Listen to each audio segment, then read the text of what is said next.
Magandang araw na naman pong muli sa inyong lahat mga ka-vlog, boss, idol, regular viewer, silent viewer at kasama na rin po ang lahat ng mga OFW. Ang gagawin ko naman po ngayon ay magdadiagnose po ako ng Howo dump truck na 371. So ang problema po nito ay hindi po napapaandar ng driver. So that time po ay gusto pong ibiyahe yung sasakyan nung araw na yon, kaso medyo nahuli pa ako ng dating, kaya naibiyahe pa rin po nila.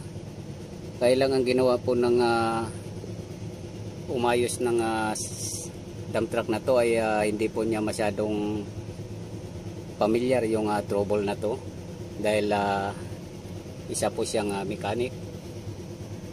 At ang mechanic po ay may background po sa electrical, pero minor lang po sila. So nagawan po niya ng paraan at napaandar, at nung napaandar po niya ay nakabiyahe siya.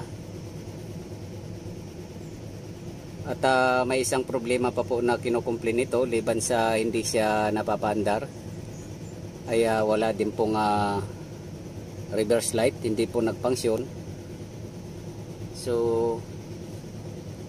kasama rin po sa problema na to. So ang dahilan po ng ayaw pag-start ng dump truck na to ay mayroon pong power supply na nawala. So ipapakita ko po. So ito po yung linya po na nawala ng power supply. So ang nakalagay po kasi doon sa dashboard ay naka-drive na po. So kapag ganun po yung problema, naka-drive position kahit na naka-parking yung sasakyan. So nandito po yung problema. Either sa dalawa po na to. Yun neutral and drive position, at ito naman ay reverse and drive position switch. Mga switch po siya. Yan, switch na nangangailangan po siya ng battery power supply, both side po. Itong dalawa na to, yan, reverse and drive switch, neutral and drive switch. At nawala po yung power supply po niyan, battery positive power supply.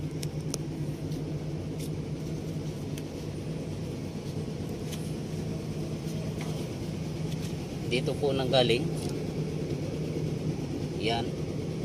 So ito pong fuse dito na nakalagay ay ito po yung nagsusupply doon sa neutral and drive switch. Ito po putol siya. Yan.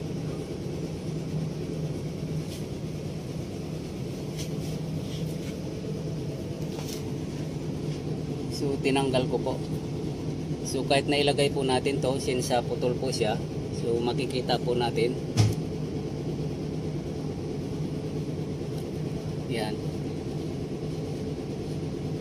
At mayroon din po tayong pampalit na buo. So titingnan po muna natin tong busted na fuse na to para may compare po natin. So ito po ay sira itong fuse na to, at titingnan po natin yung actual po doon sa dashboard.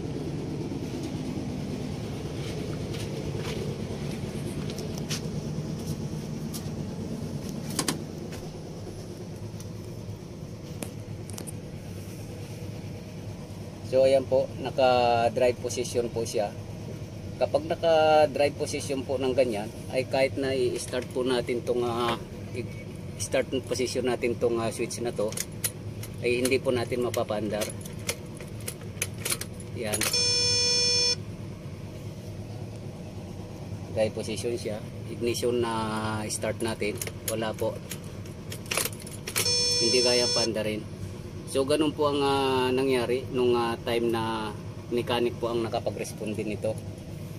Hindi niya napaandar. Ang ginawa niya po para mapaandar ay dinirect po niya yung starter at umandar naman po siya. Yan. So ang nangyari po nung umandar, wala naman po siyang reverse light. Yan. So papalitan po natin ng fuse na buo. Itong fuse po na to, para makita po natin.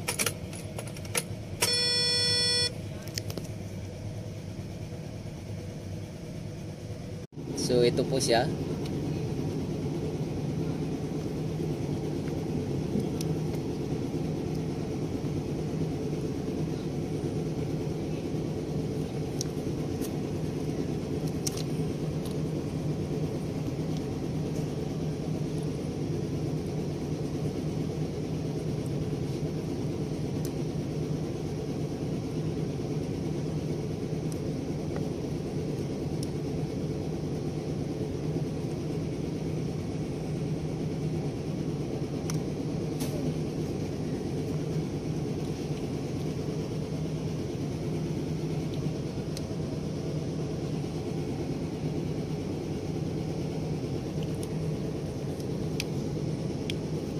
Yan po, nailagay ko na siya.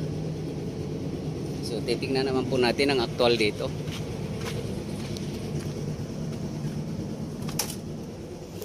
So ayan na po.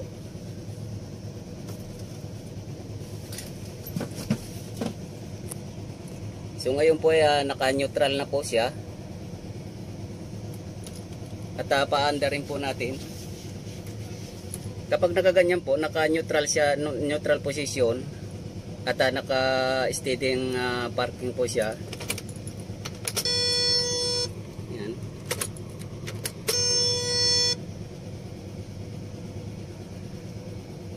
So ibig sabihin po, ito po yung tamang circuit po niya.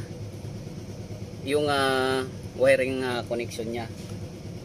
So since naka-parking po siya, so dapat naka-neutral po yung sasakyan. So kapag naka-neutral po ay kaya po nating paandarin siya. At kung naka-drive naman po, nakita nyo naman po tinry natin, pinaandar at wala po siyang function, hindi siya napaandar. Mapapaandar lang po siya kung i-direct tapping po yung power supply doon sa starter motor. So i-start po natin to. Yan.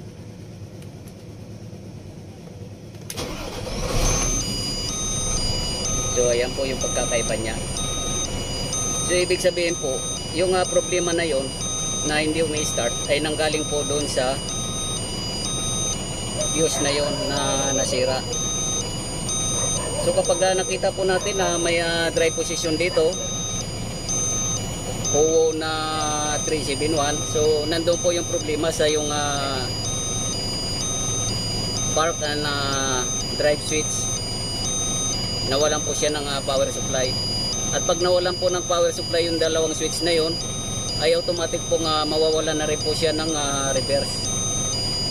Kasi yung switch na po yun, na pag ni-reverse po natin, mag-activate po yung yung normally close, magno-normally open siya. Yung normally open ay magno-normally close naman po siya. Depende po sa engage, pag-engage po ng shift lever. So ganun po yung function ng mga switch na yun. Nagno-normally open at nag-normally close lang po siya. So yung power supply po, pag normally open, pag nag-close, papasok po yung power supply at mag-activate naman po yung mga lighting sa reverse. So ganun lang po siya.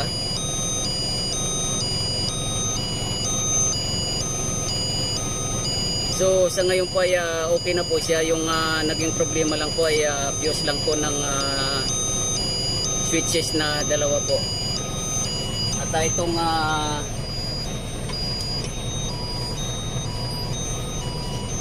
lighting circuit naman po ng reverse ay nung nawalan po ng power supply yung switch na yon, ay ito naman po ang hindi nag-activate.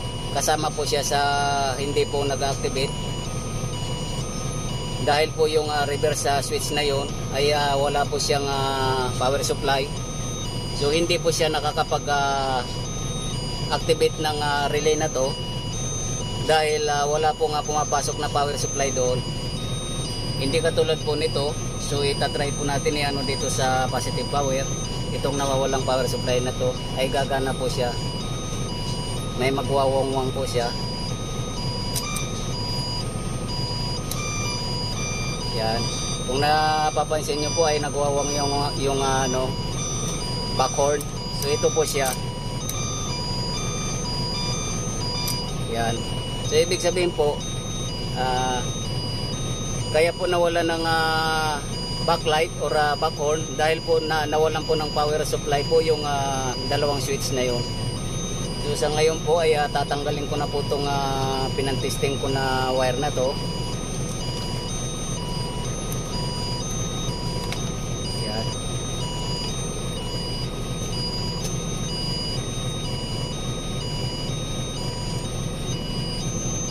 At tatanggalin ko na rin po to.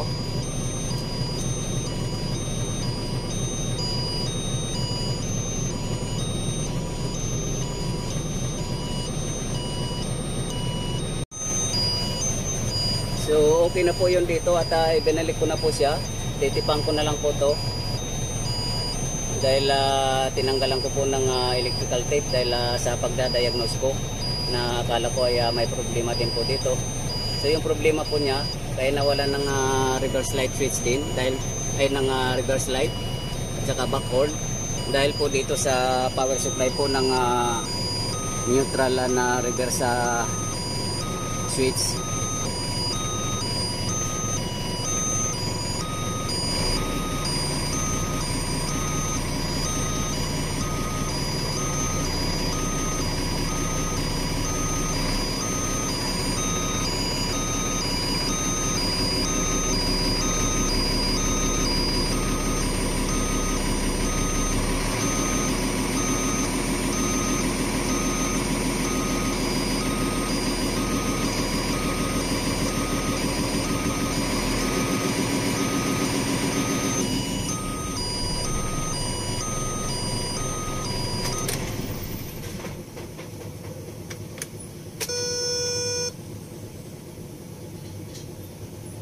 So kung napansin po natin, ni-reverse ko po siya, ay nag-reverse na po siya dito. Ibig sabihin na okay na po yung circuito niya. At neutral po natin. Ayan, neutral na po siya. At i-drive po natin. Ayan, naka-drive na po siya. So yun lang po yung naging dahilan niya, yung fuse po na yun. At ngayon po ay pwede na naman po siyang ibiyahin na nang wala po siyang problema. Pwede na po siyang ipa-start na galing po sa susian. At yung reverse light po at backhorn ay operational na rin po siya. Balik na po siya sa normal. So sana po nagustuhan niyo po itong video kong ito. At please like, subscribe na lang po and hit notification bell para sa susunod na mga video. God bless all po.